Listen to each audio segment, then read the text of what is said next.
The greatest gift of righteousness is peace of mind. Epicurus.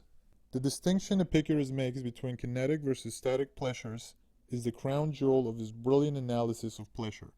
And no one should call themselves an Epicurean if they fail to understand this.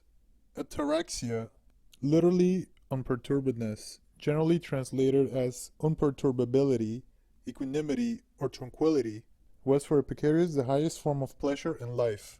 And it was impossible for the person who lives solely for the sake of pleasure because they are never truly at peace.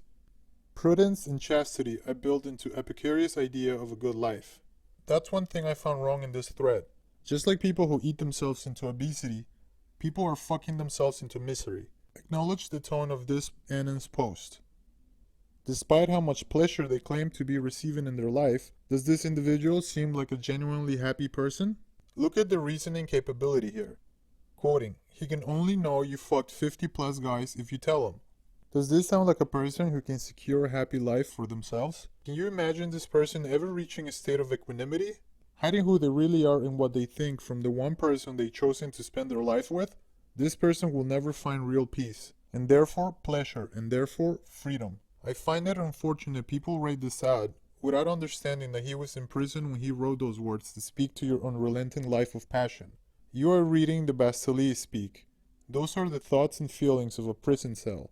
Epicurus invited women, slaves, and freemen alike into his school because he believed, down to his metaphysics, that we were born to be free. Free from unjust requirements from without, but also caprice from within. His schools flourished from coast to coast for centuries. And when the Roman Empire crumbled and Christianity came, those communes naturally turned into churches. They remain so today, because the lives they lived were essentially the same as that of early Christians. Peaceful living, simple pleasures, a life of knowledge towards the greater good of the community being the freedom of all peoples from all evils. Epicurus wasn't an idiot.